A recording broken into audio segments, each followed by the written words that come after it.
하나님께서 바울을 통하여 선포하신 복음은 1세기 때나 21세기 때나 그때나 지금이나 큰 파장과 논쟁과 오해를 불러 일으킵니다. 특히 율법을 행함으로써가 아니라 예수를 믿음으로써 사람이 의롭게 된다라고 하는 이 바울의 복음은 율법주의자들, 율법을 가지고 있었던 유대인들에게는 도저히 받아들일 수 없는 것이었습니다. 유대인들에게 있어서 이 율법은요, 하나님께서 거룩한 천사를 통하여서 그 위대한 지도자 모세에게 주어서 세상 가운데서 특별히 구별된 선민인 자기들에게 주신 것으로서 정금보다 귀한 것이었어요. 그리고 송이꿀보다 단 것이었습니다. 그래서 주야로 묵상해야 하는 것이며 늘 몸에 지니고 다녀야 되는 생명보다 더 귀한 하나님께서 주신 소중한 가치였습니다. 그런데 바울이 전한 복음은 시종일관 이 율법을 부정적인 것으로 말하고 있고, 심지어는 이 율법이 마치 악한 것인 것처럼 말하고 있었기 때문에 그들은 도저히 바울이 전하는 복음을 받아들이기는 어려웠던 것이죠. 그런데 사실 그들은요, 바울도 그리고 율법에 대해서도 오해하고 있었습니다. 그래서 이제 바울을 통해서 전해진 복음으로 말미암아서 오해받고 있었던 여러 가지 것들을 해결해 나가는데, 6장에서는요, 바울이 전한 복음 때문에 은혜라는 것이 오해를 받고 있었죠. 그래서 6장에서는 이 은혜에 대하여서 변호하셨던 하나님이 이제 또다시 오해받고 있는 이 율법에 대하여서 7장에서는 변호하시고, 그리고 그들이 오해하고 있는 것에서 바르게 수정하여서 율법이 어떤 위치에 있고 율법은 어떤 역할을 감당하며 율법이 무엇인지, 율법에 대한 바른 이해를 우리에게 주시는 장면이 바로 로마서 7장입니다. 그래서 우리는 이 7장을 통하여서 율법에 대하여서, 우리가 오해하고 있는 이 율법에 대하여서 바른 개념을 잡아보려고 하는데요, 오늘과 내일 율법에 대해서 말할 건데 오늘은 특별히 두 가지를 살펴보려고 합니다. 율법은 어떤 것입니까? 첫 번째, 율법은 악한 것이 아니라 선한 것이다 라고, 율법은 악한 것이 아니라 선한 것이다 라고 우리에게 말씀해 주고 있어요. 왜 바울이 전한 복음을 얼핏 들었던 사람들은 바울이 율법은 부정적이고 악한 것이라고 말하는구나 라고 생각을 했습니다. 왜냐하면 그의 표현들을 얼핏 보면 그렇게 느껴지기 때문이에요. 8절을 한번 보시면요, 그러나 죄가 기회를 타서 뭐로 말미암아? 계명으로 말미암아 내 속에서 온갖 탐심을 이루었으니 이는 율법이 없으면 죄가 죽은 것임이라. 마치 바울은 율법이 내게 탐심을 이루었고, 이 탐심 때문에 내가 죄인이 되게 만드는, 율법 때문에 우리가 죄인이 되었다, 율법이 있었기 때문에, 율법이 왔기 때문에 내가 죄인이 되었다라고 말하는 것 같아요. 계명으로 말미암아서 내 속에 막 탐심이 일어나요. 사람은 참 희한하죠. 그냥 가만히 있으면 아무 문제가 없는데 갑자기 엄마가 이거 하지 마, 혹은 이거 해 라고 말하면 하지 말라 하는 그것에 대하여서 하고 싶은 호기심이 생기고 하고 싶은 마음이 생겨요. 하라 한 것에 대해서는 하기 싫은 마음이 생겨요. 그래서 계명이 없었을 때는 아무 상관이 없는데 계명이 있으니까 갑자기 내 속에서 선악과 먹지 마, 그 전까지는 동산 중앙에 있어도 아무렇지도 않았는데 동산 중앙에 있는 그 나무를 보면서 이 선악을 알게 하는 나무의 실과는 먹지 마 하는 순간, 그 계명 때문에 우리 속에서는 갑자기 저거 먹고 싶다라는 탐심이 생겨나게 만들었다는 거예요. 그러니까 율법은 우리 안에 죄를 일으키고 결국은 그 일으킨 죄 때문에 내가 죄인이 되게 만들었던 것 아니냐라고 들려지는 것이죠. 그리고 9절과 10절을 보시면, 전에 율법을 깨닫지 못했을 때는 내가 살았다. 율법이 없으니까 나는 살아있었지. 그런데 계명이 이루고 내가 죄를 지었기 때문에 죄는 살아나고 나는 어떻게 됐다는 거예요? 죽었다. 계명 때문에 율법이 이르러서 나는 죽었다. 그래서 10절도 생명이 이르게 할 그 계명이 내게 대하여 도리어 사망에 이르게 하는 것이다. 율법이 없었을 때는 아무렇지도 않았는데 율법이 있기 때문에 우리 안에 탐심이 생기고, 그 탐심 때문에 우리는 죄인이 되고, 그리고 또 그 율법을 범함으로써 죄인이 됨으로 인하여서 우리는 사망에 이르게 되었다. 그러니 율법이 그렇게 했다라고 이렇게 얼핏 들으면 바울은 율법을 비난하는 것처럼 느껴집니다. 그러나 지금 바울이 율법을 비난하고 있습니까? 지금 율법에 대해서 말하고 있습니까? 그는 아니라고 말하고 있습니다. 7절을 보시면요, 그런지 우리가 무슨 말하리요? 율법이 죄냐? 율법이 악한 것이냐? 지금 바울이 그렇게 아니, 내가 말한 복음을 듣고서 너희는 바울이 율법이 악한 것이라고 말하네, 율법이 나쁜 것이네, 율법 때문에 우리가 죄를 짓게 되고 탐심이 생기게 되고, 율법 때문에 죄를 지었고 율법 때문에 사망이 일어났으니까 율법이 나쁜 것이네, 근데 바울은 율법이 죄냐? 율법이 악한 거냐? 율법이 나쁜 거냐? 그럴 수 없느니라 이렇게 말해요. 그리고 13절도 보시면요. 그런즉 선한 것이 내게 사망이 되었느냐? 아니 율법 때문에 네가 죽었느냐? 근데 그는 그럴 수 없느니라 라고 이렇게 말해요. 어떤 사람이 간음하지 말라, 살인하지 말라라는 계명이 있어요. 그런데 어떤 여인을 봤는데 음욕이 부릴 듯 일어났어요. 그 계명에 반하는 음욕이 그 속에서 부릴 듯 일어났어요. 그래서 결국은 한 여인을 끌고 가서 강간을 했습니다. 그리고 그것이 들키고 싶지 않아서 그 여인을 살해했어요. 그런데요, 곧 잡혔습니다. 그래서 그는 현장에서 잡혔기 때문에 그 현행범으로 잡혀서 곧바로 죄인이 되었죠. 그리고 그는 그가 지은 죄 때문에 강간, 살인, 그것 때문에 그는 사형을 선고받았습니다. 자, 그런데 그가 죄인이 된 것과 그리고 그가 사형을 받은 것이 그렇게 간음하지 말라, 살인을 하지 말라 하는 법 때문입니까? 아니면 죄 때문입니까? 그가 죄를 지었기 때문에 그런 거예요. 율법이 살인하지 말라, 간음하지 말라 했기 때문에 그가 죄인이 된 것이 아니라 그가 살인을 저질렀고 간음을 저질렀기 때문에 죄인이 된 거란 말입니다. 그래서 바울은 11절에서 이렇게 말하는 겁니다. 죄가 기회를 타서 계명으로 말미암아 나를 속이고 그것으로 나를 죽였다. 계명이 너를 죽인 것이거나 계명이 죄를 지은 것이 아니고 죄가 계명으로 말미암아 나를 속이고 그것으로 나를 죽였다. 그러니 문제는 계명에 율법에 있는 것이 아니고 죄에 있다라고 나는 말하고 있지 않느냐. 근데 사람들은 얼핏 들으면 율법이 이르러서 탐심이 생겼고 율법 때문에 내가 죄인이 되었고 율법 때문에 내가 사망에 이르렀다라고 생각하는데 내가 언제 그렇게 말했느냐. 우리를 죽게 만든 것, 우리 안에 탐심을 이루고 우리가 결국 죄인이 되게 만들고 우리가 결국 그 죄로 말미암아 사망에 이르게 한 것은 율법이 아니고 뭐 때문이다? 죄 때문이다라고 이렇게 말하고 있는 거예요. 그러므로 12절 계명은 이로 보건대 율법은 거룩하고 계명도 거룩하고 의로우면 뭐하도다? 선하다. 너희는 오해했다. 내 말도 오해했고 율법에 대해서도 오해했다. 나는 계명이 악하다고 말했거나 계명이 율법이 부정적으로 말한 적이 없다. 율법은 거룩한 것이다. 계명도 거룩하고 의롭고 선한 것이다. 그러므로 율법이란 악한 것이 아니라 어떤 것이다? 선한 것이고 거룩한 것이다 라고 이렇게 말하고 있는 것입니다. 그런데 지금 바울은 그렇게 말하면서 이제 무슨 말을 정말 하고 싶을 건가요? 율법에 대하여 오해하고 있는 율법주의자들에게 바울 너는 지금 율법을 부정적으로 악한 것이라고 얘기하잖아. 아니야. 나는 계명이 율법이 악한 것이라고 말하지 않아. 나는 율법은 거룩하고 선한 것이라고 말해. 그러나 정말 내가 하고 싶은 말은 무엇이냐면 두 번째는 율법이란 악한 것이 아니라 뭐한 것이다고요? 약한 것이라는 것을 내가 말했던 거야. 율법은 악한 것이 아니야. 선해. 그러나 율법은 또한 연약한 것이야 라고 이렇게 말하고 있는 것입니다. 바울은 오늘 7장을 시작하면서 한 비유를 통하여서 율법은 우리의 남편이다. 그런데 이제는 그 관계를 끄는 전 남편이다. 이렇게 표현을 하고 있습니다. 1절부터 보시면요. 형제들아 내가 법 아는 자들에게 말해. 이 법은 하나님께서 주시는 거룩한 율법이기도 하고 그 당시 최고의 법, 로마의 법을 아는 사람들에게도 적용되는 거예요. 법이라는 것에 대해서 말하고 있는 거예요. 로마의 법이 엄청나지 않습니까? 아직까지도 우리에게 영향을 미치는 거 보면요. 어쨌든 법 아는 자들에게 내가 말하는데 너희는 그 법이 어느 동안 우리에게 역사하느냐? 사람이 살 동안만 그에게 역사한 건 아니에요. 사람이 죽으면 그 법에서 벗어나는 것을 알지라고 이렇게 말하면서 자, 그런데 남편이 있는 여인, 그러니까 둘 다 하나님 앞에서 그리고 사람들 앞에서 법으로 부부로 인연을 맺었다. 자, 그러면 그 남편이 살아있는 동안에는 그 법에 매여서 있지만 그 남편이 둘 중에 하나가 죽으면 어떻게 된다는 거예요?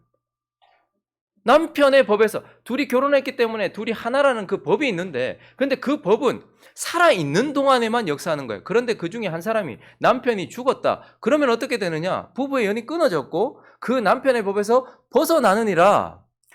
그러므로 만일 그 남편이 살아있는데 다른 남자에게 가면 음녀다. 그렇지만 남편이 죽으면 둘이 하나라는 그 법에서부터 자유롭게 되어서 다른 남자에게 가도 간음이 아니다. 음녀가 되지 않는다라고 말해요. 그래서 이 말을 통해서 바울이 하고 싶은 것은 법이 말하는 것은 무엇이냐? 법의 효력은 언제나 사람이 살아있을 동안에만 근데 그 법의 효력의 시효 마감은 어디냐는 거예요. 죽으면 끝이다 이렇게 되는 거잖아요. 죽고 나면 그 법에서 벗어난다라고 이렇게 말하면서 이제 우리의 영적인 상태를 말해요. 4절을 보시면요. 그러므로 형제들아 너희도 그리스도의 몸으로 말미암아 율법에 대하여 어떻게 됐다고요? 죽임을 당했다. 그러면 남편과 아내의 이야기를 할 때는 누가 죽었어요? 남편이 죽었죠. 그러니 이 살아있는 여인이 그 법에서부터 벗어났다 이렇게 말해요. 자, 그런데 우리와 율법과의 관계를 통해서는요. 우리가 율법에 신부된 우리가 그리스도의 몸으로 말미암아서 누가 죽어요? 우리가 죽었다라는 거예요. 자, 둘 중에 누가 죽든지 간에 우리가 죽었기 때문에 이 법은 이제 더 이상 우리에게 효력이 있습니까? 없습니까? 효력이 없어요. 우리의 남편이었던 율법은 1.1획도 떨어지지 않을 것이에요. 그것이 완전히 이룰 때까지 떨어지지 않을 것이에요. 그 율법은 여전히 살아있어요. 그러나 문제는 무엇이냐면 우리가 그리스도의 몸으로 인하여서 그와 함께 연합하여서 우리가 죽은 자가 되었다는 거예요. 우리가 죽고 다시 산 자가 되었다는 거예요. 그렇기 때문에 우리가 죽었기 때문에 이 율법이 우리에게 효력이 있습니까? 없습니까? 이제 더 이상 효력을 발휘하지 않는다라고 이렇게 말하고 있어요. 그래서 법은 사람이 살아있을 동안에만 효력을 가지고 있는데 우리는 그리스도의 몸으로 인하여서 이제 죽었고 다시 살았기 때문에 그 율법이 우리에게 더 이상 영향을 미치지 않는다. 그러므로 4절을 계속해서 보시면 그렇기 때문에 뭐라는 거예요? 이는 다르니 곧 죽은 자 가운데서 살아나신 이에게 가서 우리가 하나님을 위하여 열매를 맺게 하려. 우리가 원래는 율법과 부부였다. 율법이 내 남편이었다. 전 남편이었다. 그런데 예수 그리스도와 연합하여서 우리가 죽었기 때문에 이제 이 남편과 끊어지고 이제는 우리의 새 남편 되시는 예수 그리스도께 가도 우리가 음녀가 되지 않고 우리가 그렇게 되기 위하여서 하나님께서 예수 그리스도와 함께 우리를 죽고 다시 살게 하셨다. 그러므로 율법이 이제 우리에게 더 이상 어떻다는 거예요? 효력이 없다. 하나님은 예수 그리스도의 몸으로 인하여서 우리의 전 남편이었던 율법과의 관계를 끊어내셨다라고 이렇게 말해요. 왜요? 우리가 새로운 남편이신 예수 그리스도에게 가기 위해서. 원래는 율법의 신부였던 우리가 이제는 그리스도의 신부가 되게 하시려고 율법과의 관계를 끊었다라고 이렇게 얘기해요. 그런데 왜 하나님께서는 그 거룩한 율법, 그 선한 율법과의 우리와의 관계를 끊으셨냔 말이에요. 우리의 전 남편이었던 왜 율법과의 관계를 끊으셨냐는 말이에요. 8절이 그것을 가르쳐주고 있는데 먼저는 그러나 죄가 기회를 타서 계명으로 말미암아 내 속에 온갖 탐심을 이뤘다. 왜 전 남편인 율법과 우리의 관계를 끊었냐 하면 율법은 선하고 좋은 것이에요. 우리의 전 남편이었던 율법 자체에는 문제가 없어요. 그러나 그 신부된 우리가 문제가 있어요. 타락한 존재예요. 육신에 속한 존재이기 때문에 그 율법은 우리로 죄에 대하여서 주체하지 못하, 죄를 억제하지 못하더라는 거예요. 우리가 문제가 있기 때문이긴 하지만 그러나 율법은 약해서 우리가 죄를 억제하지 못하도록 하더라는 거예요.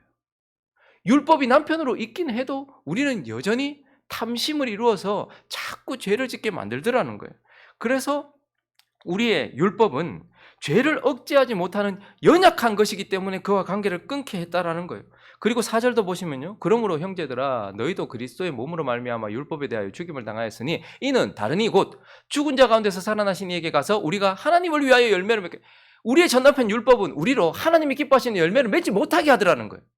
선하고 좋은 것이긴 한데 연약해서 우리로 열매를 맺지 못하게 하더라는 거예요. 율법이 아무리 좋아도 율법은 연약해서 문제 있는 우리로 열매를 맺지 못하게 만들더라라는 거예요. 그러니까 이 율법은 우리로 죄를 억제하지도 못하고 우리로 하나님이 기뻐하시는 그러한 열매도 맺지 못하게 했다라고 말해요. 그리고 5절도 보시면요. 우리가 육신에 있을 때에는 율법으로 말미암는 죄의 정욕이 우리 지체중의 역사에서 우리로 사망을 위하여 열매를 맺었다. 우리는 하나님이 기뻐하시는 열매를 맺지 못했다. 우리에게 남편이 있었는데도 거룩하고 선한 율법이 있었는데도 우리는 하나님이 기뻐하시는 열매를 맺지 못했다. 거기다가 사망을 위한 열매, 악한 열매를 더 맺더라. 여러분 남자와 여자가 결혼을 했어요. 그런데요. 남자에게는 문제가 없어요. 그런데도 불구하고 남자가 연약해서 이 여인으로 말미암아 열매를 얻지 못하게 만들어요. 열매를 얻지 못해요. 이 남편은 이 여인으로 인하여 열매를 얻지 못하게 해요. 그래서 결국은 10절을 보시니까요. 생명에 이르게 할 계명이 내게 대하여 도리어 사망에 이르게 하는 것이 되었다. 사망에서 건져내지 못하더라는 말이에요. 율법이 문제가 있는 게 아니에요. 율법이 거룩하지 않은 게 아니에요. 율법이 선하지 않은 게 아니에요. 그러나 율법이 약해서 육신에 속해 있고 타락한 우리로 하여금 죄를 억제하지도 죄를 더 이상 짓지 못하게 만들지도 못하고 그리고 하나님이 기뻐하시는 열매를 맺게 하지도 못하고 오히려 드디어 악한 열매를 맺게 만들고 결국은 사망에 이르게 하는 연약한 자였다. 연약한 것이었다라고 말하고 있는 거예요. 그래서 우리에게 율법은 약했기 때문에 하나님은 그와의 관계를 끊고 이 타락하고 더럽고 추악한 우리로 죄를 억제하며 하나님께 열매를 맺게 하며 그리고 생명으로 인도할 수 있는 새로운 남편에게 가게 하기 위하여서 율법과의 관계를 끊게 했다라고 말하는 거예요. 그러니까 하나님이 예수 그리스도와 연합된 예수 그리스도와 함께 우리를 죽게 하신 이유, 죄와 관계를 끊게 하신 이유는 죄는 악하기 때문에 죄와의 관계를 끊게 했어요. 죄는 악하기 때문에 예수 그리스도로 말미암아서 죄와 우리의 관계를 끊어내셨단 말이에요. 그런데요, 율법과의 관계도 우리 끊어내셨다. 왜 끊어내셨는가? 그것은 율법은 악하기 때문에 우리의 관계를 끊어내신 것이 아니고 약하기 때문에 우리의 관계를 끊어내신 거예요. 그래서 예수 그리스도를 믿음으로 말미암아 우리는 죄에 대하여 죽었고 율법에 대하여서도 어떻게 해요? 죽었다. 죄에 대해서는 죄가 악하기 때문에 우리와 관계를 끊어내신 것이고 율법에 대해서는 율법이 우리에게는 약한 것이기 때문에 연약해서 우리로 아무것도 할 수 없게 만들었기 때문에 그러한 것이기 때문에 관계를 끊었다라고 말하면서 이 율법은 뭐라는 거예요? 선하고 좋은 것이긴 하지만 연약한 것이다라고 우리에게 말씀하고 있는 것입니다. 말씀을 정리하겠습니다. 율법주의자들, 유대인들은 율법을 오해했습니다. 그들은 율법이 마치 사람을 의롭게 할 수 있는 것인 양, 그리고 율법이 마치 사람을 거룩하게 성화시켜서 율법이 칭의를 가져다 줄 수 있고 율법이 성화를 가져다 줄 수 있는 것인 양 오해했다라는 말입니다. 그러나 하나님은 그들에게 말합니다. 율법은 선하고 거룩한 것이긴 하지만 그 율법은 결국 사람을 의롭게 만들 수도 없고 그리고 거룩하게 만들 수도 없다. 너희가 가지고 있는 그 절기들, 그 형식들, 그 제사들, 그 모든 것들은 다 선한 것이다. 너희가 아침 저녁으로 드리는 상번제, 그리고 절기 때마다 드리는 그 절기 제사들, 그리고 너희가 가지고 있는 그 모든 오제사 칠절기 모든 형식과 그 모든 것들은 다 선하고 좋은 것이지만 그러나 그것이 너희로 하나님께 열매를 맺게 한다든지 선을 이룬다든지 칭의를 가지고 온다든지 너희를 거룩하게 만들 수는 없는 연약한 것이다. 이렇게 말씀하고 있는 것입니다. 그래서 4절로 돌아가시면 그러므로 내 형제들아 너희도 그리스도의 몸으로 말미암아 율법에 대하여 죽임을 당하였어요. 율법은 연약한 것이기 때문에 그리스도의 몸으로 죽임을 당하였으니 이는 다르니 곧 죽은 자 가운데서 살아나신 이에게 가서 그래서 우리에게 뭐라는 거예요? 율법이 아니라 그리스도에게 가야 된다라고 말하는 거예요. 율법은 연약한 남편이었어. 그러나 그리스도는 강한 남편이라서 육신에 속한 너희, 타락한 너희를 거룩하고 의롭게 만들 수 있는 자야. 그러니 그리스도에게 가야 돼라고 이렇게 말하는 것이고 6절은요. 이제는 우리가 얽매였던 것에서 대하여 죽었으므로 율법에서 벗어났으니 이러므로 우리가 뭐로? 영의 새로운 것으로 섬길 것이요 율법 조문의 묵은 것으로. 그래서 우리는 그리스도에게 가야 돼. 율법은 선하지만 연약한 것이기 때문에 우리는 그와의 관계를 끊고 그리스도에게로 가서 우리로 성령으로 하나님을 섬기게 만들 그 그리스도에게로 가야 돼. 그리고 성령으로 섬겨야 돼. 이렇게 말씀하고 있는 것입니다. 지금 우리도 어쩌면 오해하고 있는지 모릅니다. 우리는 스스로가 율법주의자가 아니라고 말하면서도 우리는 수많은 율법들과 형식들을 가지고 있어요. 1년에 성경을 일독하는 것, 40일 특별 새벽기도, 뭐 어떻게 하는 금식, 그리고 뭐 어떤 프로그램, 이러한 것들이 우리를 의롭게 만들어주고 마치 우리를 거룩하게 변화시킬 수 있는 것처럼 그것들을 의지합니다. 어떤 프로그램들이 얼마나 많습니까? 1월부터 몇 월까지는 뭐 특별 새벽기도회, 뭐부터 뭐까지는 뭐부터 뭐까지는 뭐, 마치 유대인들이 절기를 가지고서 제사를 가지고서 그 형식을 가지고서 그렇게 의로워지려고 했고 거룩해지려고 했던 것처럼 우리들도 이런저런 뭐 통독 프로그램, 그리고 뭐 성경 읽기, 그리고 기도, 그리고 뭐 금식, 그리고 무슨 제자 훈련, 이런 모든 것들이 우리를 의롭게 만들 수 있는 것처럼 거룩하게 변화시킬 수 있는 것처럼 생각할지 몰라요. 그러나 이 모든 것들은 다 선하고 좋은 거예요. 제자훈련, 통독 프로그램, 성경 읽기, 금식, 이 모든 거 다 좋은 거예요. 그러나 이것은 우리로 연약하여서 우리를 의롭게 만들어줄 수도, 우리를 거룩하게 변화시킬 수도 없어요. 우리에게 필요한 건 뭐죠? 그리스도십니다. 우리는 그리스도가 필요하고 그리스도께서 우리 속에 넣으시는 성령이 필요한 자다라는 것을 기억하면서 우리도 율법에 대하여 오해하지는 않은 것인지를 기억하면서 율법은 선하고 좋은 것이지만 그러나 내게는 연약한 것이다. 그러므로 나는 그리스도가 필요하고 그분의 영이 필요한 존재다라는 것을 기억하시는 저와 여러분 되시기를 예수 그리스도의 이름으로 축원합니다.